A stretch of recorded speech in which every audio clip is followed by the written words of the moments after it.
انسان جب کسی شخص سے پیار کرنے لگے، کسی کو اپنا رہبر اور رہنما ماننے لگے، پھر اگر وہ اس ہستی کو جہتوں میں اور مختلف قسم کی سمتوں میں قید کرنے لگے تو اس کی محبت کمزور سی نظر آتی ہے۔ کہے کہ مجھے فلاں سے پیار ضرور ہے پر اتنا ہے، اتنا نہیں ہے، اس حد تک ہے، اس سے آگے نہیں ہے، اتنا کروں گا، اس سے آگے نہیں جاؤں گا، اتنی بات مانوں گا، اس سے زیادہ نہیں مانوں گا، تو محسوس ہوتا ہے کہ اس شخص نے محبت کی نہیں۔ محبت تو اطاعت پر مجبور کر دیتی ہے، محبت تو انسان کو مجنون بنا دیتی ہے۔ اللہ کے پیارے رسول صلی اللہ تعالیٰ علیہ وآلہ وسلم کی محبت ہم پر ضروری قرار دی گئی۔ جس طرح حدیث پاک میں یہ فرمایا گیا نا کہ تم اتنی دیر تک مومن نہیں ہو سکتے جب تک ہر چیز سے بڑھ کر، ہر شخص سے بڑھ کر نبی پاک علیہ السلام سے پیار نہ کرو، اسی طرح قرآن مجید نے فرمایا کہ فلا و ربک، اے محبوب ہمیں آپ کے رب کی قسم، اے محبوب آپ کے رب کی قسم، لا یؤمنون حتی یحکموک فیما شجر بینہم، یہ اس وقت تک مومن نہیں ہو سکتے جب تک اپنے ہر معاملے میں آپ کو حاکم تسلیم نہ کر لیں۔ یہ آپ کو حاکم تسلیم کر لیں، ہر بات میں آپ کا حکم ماننے لگیں تو آپ کا رب پھر ان کو مومن مانے گا۔ ہر معاملے میں، نماز پڑھنے میں بھی نبی پاک کا حکم ماننا ہے، اور شادی کرنے میں بھی نبی کریم کا حکم ماننا ہے، روزہ رکھنے میں بھی حضور کا حکم ماننا ہے، اور تجارت کرنے میں بھی نبی کریم علیہ السلام کا حکم ماننا ہے۔ جس طرح ہم لوگوں نے نوافل پڑھنے میں، تلاوت کرنے میں رسول کریم علیہ السلام کی بات کو سننا ہے، اسی طرح ہم نے فیصلے کرنے میں، کچہری میں جانے میں، عدالت میں پہنچنے میں، وہاں بھی ہم نے نبی کریم صلی اللہ تعالیٰ علیہ وسلم کی بات پر ہی غور کرنا ہے، اور سرور کائنات علیہ السلام کو ہر معاملے میں از اول تا آخر اپنا حاکم تسلیم کرنا۔ جب ہم اس مفہوم کو سادہ لفظوں میں لیتے ہیں نا کہ ہر معاملے میں حضور سید عالم صلی اللہ علیہ وسلم کا قول فیصل ہوگا، تو پھر ہم کہتے ہیں کہ دنیا میں جب نظام مصطفیٰ نافذ ہو پھر حضور کا قول فیصل ہے۔ یعنی جس طرح حضور کی بات مسجد کے ممبر سے مانی جا رہی ہے، اسی طرح پارلیمنٹ میں بھی اسی طرح حضور کی بات کو تسلیم کیا ہے۔ جس طرح نبی پاک علیہ الصلاۃ والسلام کی بات کا نفاذ ہم نماز روزے کے معاملے میں غور سے سنتے ہیں، مسئلہ پوچھتے ہیں، باریک ہو کے چلتے ہیں، اسی طرح جب جج فیصلہ کرے تو پھر بھی اس نے رسول اللہ صلی اللہ علیہ وسلم کے دین کو ہی دیکھنا ہے۔ نظام مصطفیٰ صلی اللہ علیہ وسلم جب نافذ ہوگا، دنیا میں حضور کا قانون جب نافذ ہوگا تو پھر ٹھنڈی ہوا چلے گی۔ مسلمانوں کا یہ مسئلہ ہے کہ یہ نبی پاک سے پیار تو کرتے ہیں اور الحمدللہ بڑا کرتے ہیں، لیکن یہ پیار کو جہتوں اور سمتوں میں قید کرتے ہیں۔ یعنی مسجد میں آ کے درود شریف پڑھتے وقت اگر حضور کے غلام ہوتے ہیں تو فیصلہ کرتے وقت اور اپنے حق میں فیصلہ سنتے وقت، اس وقت بھی ہمیں نبی پاک کا ہی غلام ہونا چاہیے۔ ہمیں ووٹ لیتے وقت بھی حضور کے غلام اور ووٹ دیتے وقت بھی نبی پاک صلی اللہ علیہ وسلم کے غلام۔ جب تک نظام نافذ نہیں ہوتا، نظام، یورپ کو آپ کی نماز سے تکلیف ہی کوئی نہیں، تو نماز پڑھنے کے لیے مسجدیں بنانے کی اجازت دیتے ہیں، قرآن پاک جتنا مرضی آپ وہاں پڑھیں وہ اجازت دیتے ہیں، آپ زکاتیں دیں جتنی مرضی، وہاں سے لوگ چندے اکٹھے کر کے یہاں نہیں لے آتے، کریں جو مرضی۔ ان کو آپ کی نہ نماز سے پریشانی ہے، نہ مسئلہ زکوٰۃ سے پریشانی ہے، نہ صوم و صلات سے مسئلہ ہے، ان کو تو مسئلہ یہ ہے کہ کچہری میں کہیں نبی پاک کا دین نہ آ جائے، ان کو تو مسئلہ یہ ہے کہ کہیں پارلیمنٹ میں حضور کا دین نہ آ جائے۔ دو قومی نظریے کیا ہیں اور نظریہ پاکستان کیا ہے جس کی بنیاد پر پاکستان بنا؟ بڑے ٹھنڈے دل سے میری بات کو سمجھیے گا۔ پاکستان اگر اچھی سڑکوں کے لیے، ترقی کرنے کے لیے بنا تھا تو یہ ترقی ہندوستان میں رہ کے بھی ہو سکتی تھی۔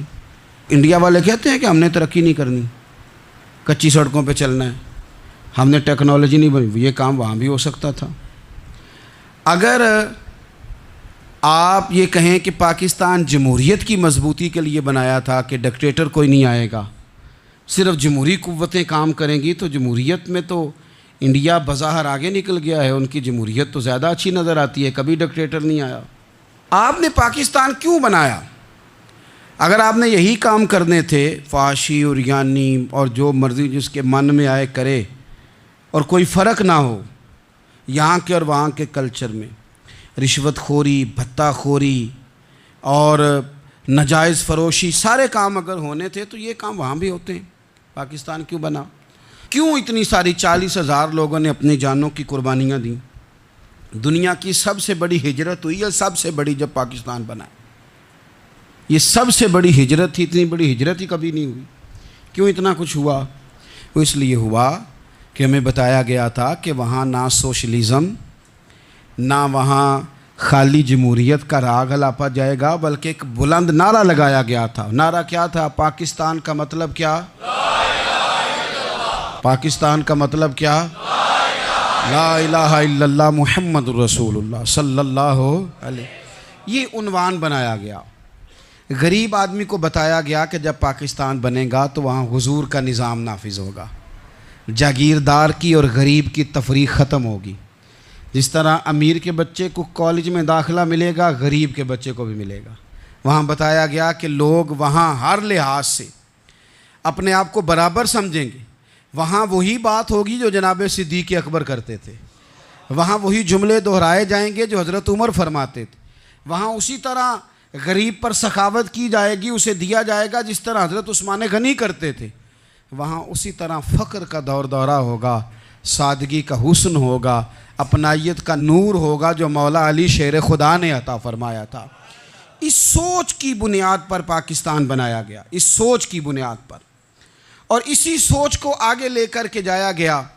کوئی سیاسی پارٹی اب یہ بات نہیں کرتی۔ دو قومی نظریے کا معنی یہ تھا کہ ہندو الگ قوم ہے، مسلمان ایک الگ قوم ہے، ان کا رہنا سہنا، اٹھنا بیٹھنا، کھانا پینا الگ ہے، ہمارا اٹھنا بیٹھنا، کھانا پینا، سارے معاملات الگ ہیں، تہذیب و تمدن الگ ہے، لہذا ہمیں الگ سے خطہ چاہیے جہاں ہم اسلامی نظریات کے مطابق آزاد ہو کے اپنا وقت گزار سکیں۔ اس دو قومی نظریے کی بنیاد پر، پہلے تو علامہ اقبال اس کے قائل نہیں تھے۔ علامہ اقبال کا پہلے خیال یہ تھا کہ سارے جہاں سے اچھا ہندوستان ہمارا، یہ اقبال نے لکھا تھا۔ پھر اقبال کہتے ہیں میری سوچ بدلی، اور پھر میں نے کہا کہ نہیں، خطوں کے زور پہ نہیں، آپ رنگ نسل کے زور پہ نہیں، بلکہ کہنے لگے کہ اپنی ملت پر قیاس اقوام مغرب سے نہ کر، خاص ہے ترکیب میں قوم رسول ہاشمی۔ آپ جو تقسیم کریں گے، یہ جو تقسیم ہوئی ہے نا عرب کی، یہ مذہب کی بنیاد پہ نہیں ہوئی، یہ تو ان کی ذاتی لڑائیاں تھیں، چھوٹا سا دبئی بن گیا، چھوٹا سا مسقط، چھوٹا سا ابو ظبی، یہ تو ان کی ذاتی لڑائیاں تھیں، قبیلوں کی لڑائیاں تھیں، جنگیں تھیں، چھوٹے چھوٹے ملک الگ سے تقسیم ہو گئے۔ یہ مذہب کی بنیاد پہ ایسا نہیں ہوا۔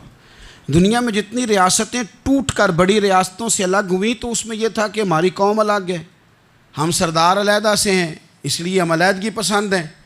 دنیا کے اندر دو ہی وطن ہیں جو دین کے نام پہ بنے، دو ہی اسٹیٹ ہیں جو اسلام کے نام پر وجود میں آئیں، پہلی مدینہ منورہ ہے اور دوسری پاکستان ہے۔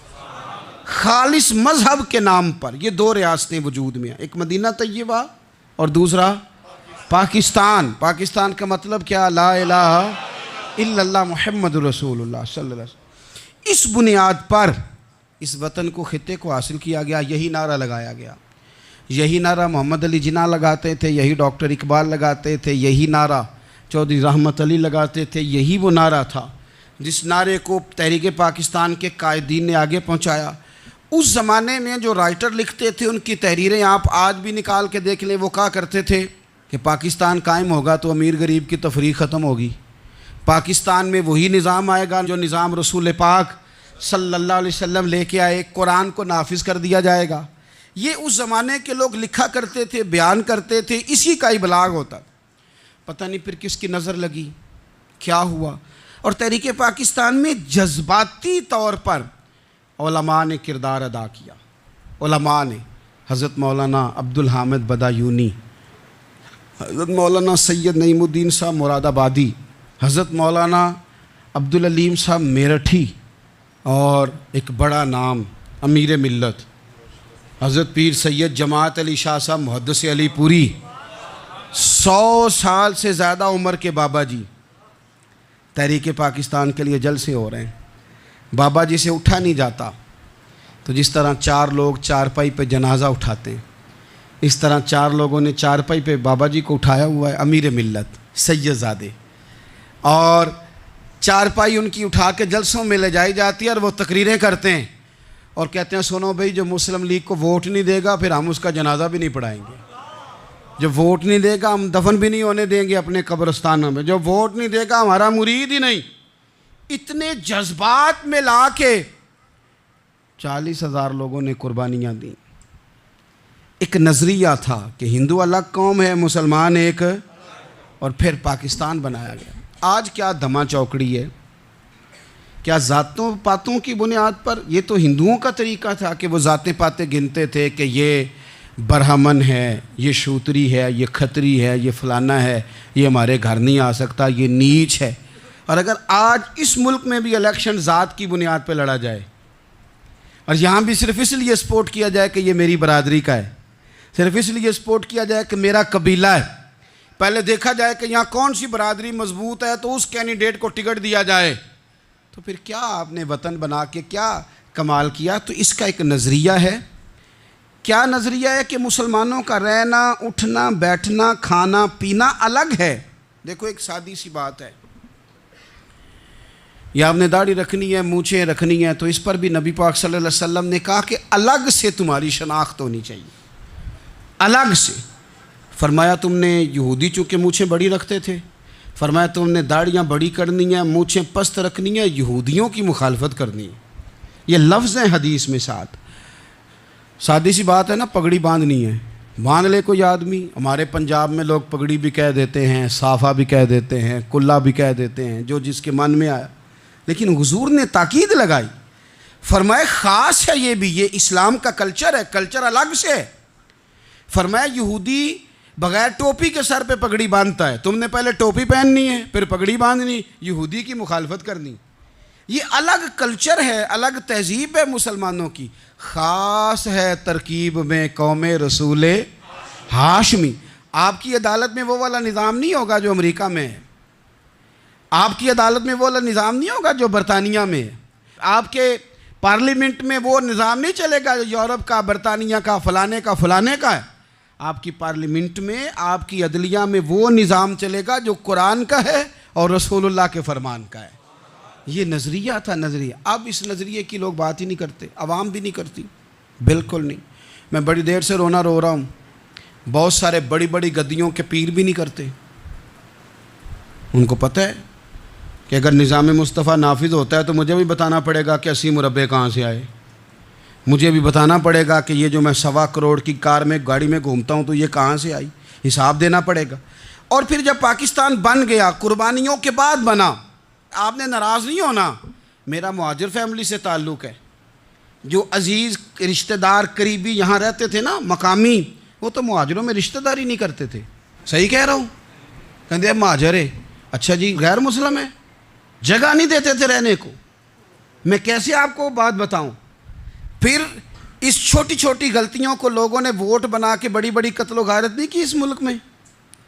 اتنا بڑا تکلیف والا منظر تھا۔ میرے دادا جی کی فیملی ساری پاکستان آئی تھی، دادی کی نہیں آئی تھی۔ 97 میں میری دادی کا انتقال ہوا، وہ آخری دن تک رویا کرتی تھی، جی پتر پتہ نہیں میرے پرا ہیں ان کے فوت ہو گئے نے، پتہ نہیں میرا کوئی چچا ہے کہ سارے چلے گئے۔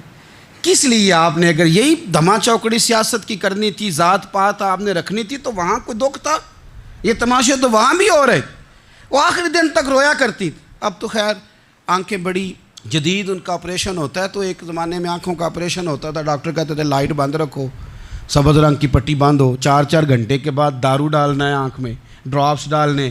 میں 4 گھنٹے کے بعد ان کی آنکھوں میں ڈراپس ڈالنے جاتا تھا تو کبھی کبھی مجھے بٹھا لیتی تھیں، تو کہتی تھیں کہ پتہ نہیں کوئی بچا ہے کہ نہیں بچا، پتہ نہیں اب کوئی ہے کہ نہیں، پتہ نہیں کوئی ان میں سے ہوگا کہ نہیں. پتر میں تینوں دساں ساڈے پنڈ کس طرح دا ہوندا سی, میں تمہیں بتاؤں فلانی چیز.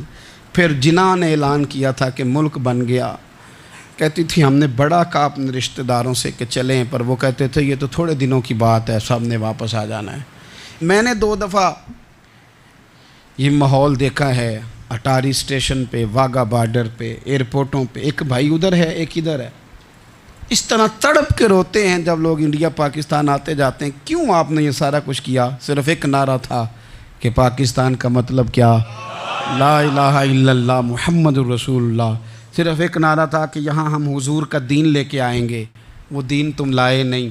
انہی نوابوں, وڈیروں, چودھریوں کے ذمے تم نے کام لگا دیا. اپنے ملک میں حضور کے نظام کے لیے جد و جہد کریں. یہ بنا ہی نبی پاک کے نظام کے لیے. اس کا کوئی دوسرا حل ہو سکتا؟ کوئی حل نہیں. یہ حضور کے نظام کے لیے بنا ہے. 2-3 باتیں آپ کی خدمت میں عرض کرنی ہے جو آپ نے زیادہ غور سے سننی. سب سے پہلے تو پاکستان بدلنے کے لیے ضروری ہے کہ نظام مصطفیٰ کے لیے جد و جہد کی جائے, فکر حسینی اپنائی جائے, اور وقت کے ہر یزید کو للکارا جائے, اور للکار کر کے نظام کے لیے کوشش کی جائے کہ نظام مصطفیٰ اس ملک میں نافذ ہو. اس جد و جہد کو آگے بڑھایا جائے. وہی جد و جہد جو ہمارے بزرگوں کا قافلہ صدر الافاضل سید نعیم الدین مراد آبادی سے لے کر علامہ شاہ احمد نورانی صدیقی تک, اور آج کے اس دور کے اکابرین تک جو جد و جہد کرتا آیا ہے, اس جد و جہد کو اپنایا جائے. ہمارے منہ سے یہ لفظ نکلیں کہ ہمیں صرف مسجد میں دین نہیں چاہیے, کچہری میں بھی چاہیے. دیکھیں نا, کچہری میں دین نافذ ہو تو کس طرح ہوتا ہے. تراویح بڑی سونی حضرت ابی بن کعب پڑھایا کرتے تھے, قرآن بڑا سونا پڑھتے تھے. تو حضرت عمر نے کہا یہ تراویحیں پڑھائیں گے. اب چونکہ قرآن اچھا پڑھتے تھے, اچھا سمجھتے تھے, تو حضرت عمر نے فرمایا چونکہ قرآن اچھا پڑھتے ہیں لہذا چیف جسٹس بھی انہی کو بنانا ہے, جن کو سمجھ ہو قرآن کیا کہتا ہے فلاں چیز کے بارے. تو قاضی القضاء جج بھی حضرت ابی بن کعب کو بنایا. حضرت عمر پر ایک بندے نے مقدمہ کر دیا, حضرت عمر نے انہیں قاضی بنایا ہے. مقدمہ کر دیا, جناب عمر پیش ہوئے عدالت میں. پہلے تو وہ اٹھ کے کھڑے ہو گئے, پھر اس کے بعد مدعی نے جناب عمر سے کہا کہ آپ گواہ دیں. حضرت عمر کے پاس گواہ نہیں تھے, تو اس نے کہا ٹھیک ہے پھر آپ قسم دیں. تو حضرت ابی بن کعب رضی اللہ تعالیٰ عنہ فرمانے لگے آپ کو امیر المومنین کے ساتھ یہ رویہ اختیار نہیں کرنا چاہیے. آپ امیر المومنین سے قسم کا مطالبہ کر رہے ہیں, آپ کو پتہ نہیں کہ یہ وہ ہستی ہے جن کی رسول پاک علیہ الصلوۃ والسلام نے گواہیاں دی ہیں کہ بڑے کام کے آدمی ہیں, ان کی فضیلتیں حضور نے بیان فرمائی ہیں. آپ امیر المومنین سے. حضرت عمر نے جناب ابی بن کعب کی طرف دیکھا. حمایت تو حضرت عمر کی کر رہے تھے نا, لیکن یہ نظام مصطفیٰ ہے, یہ حضور کا دین ہے. حضرت عمر فرمانے لگے آپ اس مقدمے کا فیصلہ کر لیں, بعد میں آپ کو معزول کر دیا جائے گا. یہ آپ نے کیا کہا کہ امیر المومنین سے مطالبہ نہ کریں؟ فرمایا میں جتنا مرضی بھی معزز ہوں تو نبی پاک کی قاعدے کے اندر نا, جو قانون حضور نے دیے میں اس کے اندر ہوں. کسی کا اعزاز اسے قانون سے باہر لے کر نہیں جاتا. میں قانون میں ہوں اور نظام مصطفیٰ کی سائے کے نیچے ہوں. سب سے پہلے تو نظام مصطفیٰ کا مطالبہ کریں. دوسرا میں آپ کو ایک بات عرض کروں, ایک ہوتا ہے گھر, ایک ہوتا ہے قبرستان. ایک ہوتا ہے گھر, ایک ہوتا ہے ڈیرا. ان دونوں میں فرق ہے. ہمارے حکمرانوں اور سیاست دانوں کے لیے پاکستان یہاں تو قبرستان ہے, یہاں ڈیرا ہے. اگر کوئی مر جائے تو یہاں لا کے دفن کر دیتے ہیں تاکہ پتہ چلے ہم یہاں کے باسی ہیں. یہاں ڈیرا آپ کو پتہ ہے نا, پنجابی میں ڈیرا سمجھتے ہیں, فارم ہاؤس, بیٹھک, سمجھ میں آتا ہے نا مسئلہ. ڈیرے پہ نا لوگ مکان نہیں بناتے تھے, اچھا باورچی خانہ نہیں بناتے تھے, کیونکہ ڈیرے پہ سیاست کرنی ہوتی ہے. کوئی 2-4 بندے آئے, بیٹھے, چائے شائے پی, چلے گئے. رہائش جہاں ہوتی ہے وہاں سونے کے لیے, بیٹھنے کے لیے, آرام کرنے کے لیے, کچن, باورچی خانہ, کھانے پینے کے لیے, وہاں اپنے گھر والوں کے لیے بندہ بندوبست کرتا ہے. پاکستان کو تو ڈیرا بنایا ہوا ہے. یہاں تو یہ آتے ہیں ڈیرے داری کرنے کے لیے. سیاست کی 4 دن, لوگوں کو قائل کیا, الیکشن لڑا, جیت گئے تو رہ گئے, ہار گئے تو چلے گئے, اور جب جیتنے کے بعد بھی حکمران رہے تو رہے, نہ رہے تو چلے گئے. یہ تو ڈیرا ہے. لیکن ڈیرے میں زیادہ نقصان چودھری کا نہیں ہوتا کہ وہ چودھری بنا ہوا ہے. زیادہ ظالم وہ ہوتا ہے جو اپنے آپ کو کمی سمجھتا ہے, وہ نقصان کرتا ہے چودھری کا بھی, چودھری کے بچوں کا بھی. وہ اسے تکبر میں مبتلا کرتا ہے، وہ اس کو کہتا ہے کہ تو بادشاہ سلامت، وہ اس کا دماغ خراب کرتا ہے۔ اس لیے شیخ سعدی کہتے تھے بہت سارے لوگوں کو ان کے مشیر تباہ کر دیتے ہیں کہ تو بلے بلے۔ تو پاکستان ان لوگوں کے لیے یا ڈیرا ہے یا قبرستان ہے، گھر تو میرا اور آپ کا ہے، لہذا ہم نے اسے گھر سمجھنا ہے، صرف اپنے گھر کو نہیں۔ ہماری گلی بھی ہمارا گھر ہے، ہماری سڑک بھی ہمارا گھر ہے، ہمارے پارک ہمارا گھر ہیں، پبلک پراپرٹی ساری ہماری ہیں۔ ہم نے حکمرانوں کا صرف انتظار نہیں کرنا، ہم نے ریپر دیکھ کے پھینکنا ہے کہ گھر ہمارا ہے، ہم نے سڑک پہ کچرا دیکھ کے پھینکنا ہے کہ گھر ہمارا ہے، ہم نے اس کے ذروں سے، اس وطن کی مٹی سے پیار کرنا ہے۔ اور یہ آپ چھوڑ دیں کہ سندھ میں فلانے کی حکومت ہے اور خیبر پختونخوا میں فلانے کی حکومت ہے، پنجاب فلانے کا ہے اور بلوچستان فلانے کا ہے، یہ باتیں آپ چھوڑ دیں۔ خیبر پختونخوا بھی درویشوں کا ہے، حضرت بابا عبدالرحمن کا ہے، پیر آف مان کی شریف کا ہے خیبر پختونخوا، سندھ حضرت عبداللہ شاہ غازی کا ہے، اور پنجاب بابا فرید کا ہے اور داتا علی اجویری کا ہے۔ تو میرے عزیز، سب سے پہلے تو نظام مصطفیٰ کا مطالبہ کریں، پھر اس کی صفائی میں، ستھرائی میں، تعمیر میں، ترقی میں اپنا کردار ادا کریں۔ تیسری بات یہ کہ لوگوں کو یہ بات سمجھائیں ایک دوسرے کو کہ بہت زیادہ خود غرض نہ بنیں، فقط اپنے گھر کی فکر چھوڑ دیں۔ یہ ملتوں کا طریقہ نہیں، قومیں اس طرح نہیں بنتی۔ فقط اپنے گھر کی فکر کرنا، ایسی ہوا چلی ہے کہ ہر شخص سوچتا ہے تمام شہر جلے بس ایک میرا گھر نہ جلے۔ یہ فکر چھوڑ دیں۔ دیکھیں نا، ہمیں بتایا گیا، نبی کریم صلی اللہ تعالیٰ علیہ وسلم کے فرمان نے بتایا کہ 40 گھر آگے، 40 گھر پیچھے، 40 گھر دائیں، 40 گھر بائیں، یہ تیرے پڑوسی ہیں۔ اور سخاوت تو کہاں سے شروع کر؟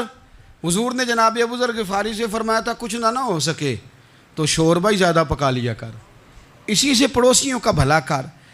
اپنے ارد گرد تھوڑا دیکھیں ہم کس کے کتنے کام آ سکتے ہیں، اور اگر کسی کے گھر میں کوئی پریشانی ہو تو اسے ختم کرنے کی کوشش کریں۔ اگر ہمارے دائیں بائیں کوئی آدمی کسی غلط چیز میں ملوث ہو تو دور کرنے کی کوشش کریں۔ کیوں بھلا؟ اس لیے کہ پڑوسی کے گھر کی آگ صرف اس لیے نہیں بجھانی چاہیے کہ اس کا گھر نہ جل جائے، پڑوسی کی آگ اس لیے بھی بجھا دینی چاہیے کہ اگر اس کے گھر سے آگ نہ بجھائی تو وہ ہمارے گھر بھی آ جائے گی، اگر ساتھ والے کے گھر کی آگ نہ بجھائی جائے تو وہ ہمارے گھر بھی آ جائے گی۔ اس لیے اس وطن میں جتنے گھر ہیں وہ سارے اپنے۔ ایک آخری بات آپ حضرات کی خدمت میں بڑی درد مندانہ میں نے عرض کرنی، درد مندانہ۔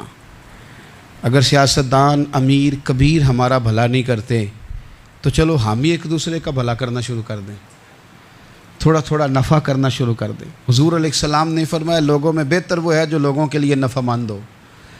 اگر بہت زیادہ اونچے درجے کا افسر اگر ہمیں لگتا ہے اللہ ماشاء اللہ کہ وہ کرپٹ ہے، تو جہاں جہاں ہم بیٹھے ہوئے ہیں جس جگہ پہ، ان جگہوں پہ ہی ہم ایک دوسرے کا بھلا کرنے لگ جائیں۔ چلو مہربانی کرے ریڑھی والا یہ سوچ لے کہ میں نے وہ پھل نہیں لے کے جانا جو لوگوں کو بیمار کر دے گا، چلے سبزی والا یہ سوچ لے کہ یہ والی سبزی اب اتنی تباہ کن ہو گئی ہے کہ بیمار کرے گی، یہ کام۔ چلو میڈیکل سٹور والا ہی مہربانی کرے کہ میں نے دعائیں صرف وہ لے کے آنی ہیں جو فائدہ مند ہیں، جو دعائیں ایکسپائر ہو گئی ہیں جن میں کوئی مسئلہ بن گیا ہے وہ میں نے کام نہیں کرنا۔ اور چلو کریانے والا ہی مہربانی کر دے، وہ بیسن ہی صحیح لے آئے یار، وہ والا نہ بیچے جو لوگوں کے لیے نقصان کا باعث، وہ بوتلیں اصلی بیچے نقلی نہ بیچے، کیونکہ وطن ہمارا ہے۔ آپ یقین کریں کہ میں اوپر کی بات نہیں کرتا، نیچے تک حال اتنا خراب ہے کہ آگے آگے جو پھل دکھانے کو لگائے ہیں وہ اور ہیں، اور ان کے پیچھے جو پڑے ہیں وہ اور ہیں۔ اتنا عجیب منظر، اتنی عجیب۔ میں اب تو چلیں کچھ احباب مجھے سفر کرا دیتے ہیں، ایک زمانے تک میں کرائے کی گاڑی میں سفر کرتا تھا۔ ایک صاحب کو میں نے ایک دفعہ بتایا کہ مجھے شیخو پورہ جانا ہے، کتنی دیر رکیں گے؟ میں نے کہا کہ ظاہر ہے جلسہ ہے، فارغ ہوگا تو آ جائیں گے۔ تو شیخو پورہ والوں نے بھی مجھے شیخو پورہ بتایا تھا، تو وہاں جا کے پتہ چلا کہ 10 کلومیٹر اندر جانا ہے۔ انہوں نے بریک لگا لی وہیں پہ، کہنے لگے جی 10 کلومیٹر اگے جانا ہے تو پیسے نویں طے ہون گے، گل شیخو پورے دی ہوئی سی۔ تو میں کوئی ایسا مسئلہ نہیں تھا، میں ہنس پڑا، پریشان نہیں ہوا۔ میں نے کہا بالکل ٹھیک ہے، آپ صحیح کہہ رہے ہیں، یہ آپ کی بات بالکل بجا ہے، آپ نے جو کہا وہ درست کہا، لیکن یار میں نے تو یہی سنا ہے کہ یہ شیخو پورہ ہے تو 10 کلومیٹر تک تو بہرحال ایک شہر ویسے بھی ہوتا ہی ہے، یہ تو نہیں ہوتا کہ اس کی ایک باؤنڈری ہے کہ 1 کلومیٹر کے اندر شہر بند ہے۔ لیکن میں نے کہا کہ تیری سوچ نے ایک بات مجھے، اس دوست کو میں نے سمجھایا، پیارے تھے، قائل کیا، اور میں نے کہا تمہاری سوچ سے ایک بات میری سمجھ میں آئی ہے کہ ہم بڑے خود غرض ہیں، ہمیں صرف ہمارے حکمران نہیں لوٹتے، بس ہاتھ نہ پہنچے تو انگور کھٹے ہیں، ورنہ اگر پہنچ جائیں تو کوئی ایک طریقہ ہونا چاہیے کسی بندے کو کسی جگہ نیچے لے کے آنے کا کہ او ہو 10 کلومیٹر آپ نے تو یہ کہا تھا، اب کیسے بات ہوگی؟ میں نے انہیں کہا کہ کچھ بھی نہیں اس سے فرق پڑتا، اس سے کوئی فرق نہیں پڑتا، لیکن ایک زمانہ میں نے دور دیکھا، اور ایک دور میں نے وہ بھی دیکھا کہ مجھے ایک جگہ جانا تھا، اللہ اکبر، ایک قاری صاحب تھے، امام صاحب تھے، کسی زمانے میں وہ رہ چکے، تو ہمارے علاقے میں بھی انہوں نے امامت کی تھی، تو میں وہاں جا رہا تھا، تو ان کے گاؤں پہنچنے سٹاپ پہ اتر کے تو میں تانگے پہ بیٹھا، تانگے والے کو میں نے کہا کہ وہ چونکہ اپنے گاؤں جا چکے تھے چھوڑ کے ہمارا علاقہ، تو میں نے کہا فلانے قاری صاحب کے یہاں جانا ہے، تو نیچے اتر کے تانگے والا ظاہر ہے کار والے سے تو غریب ہی ہوتا ہے، تو میں نے اس تانگے والے سے کہا کہ میاں کرایہ کتنا تیرا بنتا ہے؟ کہنے لگا میں مولوی صاحب دے پرونے کو کرایہ نہیں لیندا، اس لیے کہ انہوں نے ہمیں قرآن پاک پڑھایا ہے، اور انہوں نے ہمیں، اور پھر میں وہ تانگے والا، اس کے کپڑے، اس کی طامت، اس کا سارا کچھ سادہ، تو میں بار بار میرا دل کرتا تھا کہ میری آنکھیں اس کی فوٹو کھینچ لیں، کیا شخص ہے، کیا انداز ہے،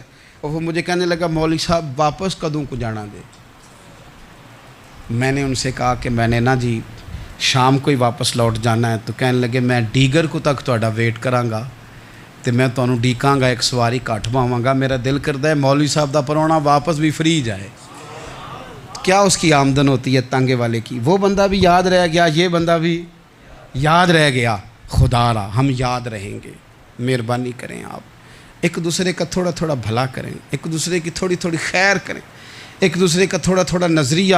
ایک بندہ مجھے وہ بھی یاد ہے، بس میں بیٹھا تھا تو اس نے نا، ایک بوڑھی اماں نے اسے کہا کہ پتر میرے کو نا کرایہ 14 روپے تھا، تو اس نے کہا پتر میرے کو 10 ہی دے، تو اپنا اپنا رویہ ہوتا ہے، تو وہ کنڈکٹر جو تھا گاڑی کا وہ کہنے لگا اماں جی اتر کے گا نہیں جانا؟ کہنے لگی پتر وے جانا ہے، پیدل ٹر جائیں گی، غریب ہے میرا پتر، زیادہ پیسے نہیں کماندا، تو 10 روپے ہی نے۔ تو وہ کلینڈر بھی مجھے یاد رہ گیا، اس نے 10 بھی اماں کو واپس کر دی، کہنے لگا اماں جی کوئی گل نہیں، ساری دیہڑی کمائی دے ہی نے، اللہ دیونے والا ہے، تسی پیدل نہ جاویو، اے 10 روپے رکشے والے نوں دئیو تاکہ تانوں گھر چ۔ اور یار ایک ایک قطرہ اس ملک میں، ایک ایک آنسو کسی کا پوچھ لو، زیادہ نہیں، ایک ایک 2 آنسو پوچھو گے تو بڑے لوگ رونا چھوڑ دیں گے، ایک ایک 2 آنسو پوچھ لو گے تو بڑے لوگ ہیں رونا چھوڑ دیں گے۔ میں چونکہ غور سے چیزوں کو، میرا حافظہ بڑا اچھا ہے تو میں دیکھتا رہتا ہوں۔ میری ہمشیرہ کی شادی تھی تو میں نے ایک فرنیچر والے سے بات کی، میں نے کہا بھائی اس طرح کر کے فرنیچر بنانا ہے، تو کہنے لگا گھر واسطے یا کسی تھی نوں دینا جے؟ وڈیرے بابا جی۔ میں نے کہا جی نہیں۔ کہنے لگا حضرت جی جویں دل کرے گا کر لیا جے، تیاں تہانیاں دا اونج بھی حصہ ہوندا ہے، تو میں بیٹیوں کے لیے او بھائی نہ کوئی اس میں کمی ہوئی، غریب آدمی تھا نہ میں نے کوئی کمی کی، ہو گئی بات، پر بابا تو یاد رہ گیا نا۔ او بھائی تھوڑا تھوڑا نا، یہ وطن ہمارا ہے، تیاں بھی سانجیاں ہوندیاں نے تے انہاں دے دکھ بھی سانجے۔ اسی بڑے چنگے لوگ جے، ساڈے وڈیرے سانوں اے نہیں سن کہندے فلانے دا جوائی ہے، وہ سانوں کہن سن اے ساڈے پنڈ دا جوائی ہے۔ اور چودھریوں کا بچہ بھی اتر کے سلام کر کے کہتا تھا پا جی تہاڈا بیگ میں نہ چالاں، گھر نہ چھڈ آواں، اپنا کلچر واپس لے آؤ، نہیں چاہیے ہمیں زیادہ موبائل، کونی ضرورت ہمیں ٹیکنالوجی کی، کونی اتنی لمبی چوڑی فوٹو کی، واپس آؤ۔ بیٹی اس پنڈ ہی ساڈی تھی ویائی ہے، اتھے جدو برات جائے گی تو اس تھی دا بھی تحفہ جائے گا، کیونکہ اتھے یہ واپس آ جاؤ، نہ اتنے جدید بنو کہ خود غرضی ہو، نہ یہ جملے بولو کہ میں ضرورت پڑے تو گدھے کو باپ بنا لیتا ہوں، اس طرح نہ کرو، اپنی ہی مٹی پہ چلنے کا سلیقہ سیکھو۔ کسی کے سنگ مرمر پہ چلو گے تو پھسل جاؤ گے۔ پیار بانٹیں، یہ وطن ہمارا ہے، ہم نے یہاں مل کے رہنا، چھوٹے چھوٹے تعاون ایک دوسرے کے ساتھ کرو گے تو وطن میں اخوت بڑھے، پیار بڑھے گا، للہیت میں اضافہ ہوگا۔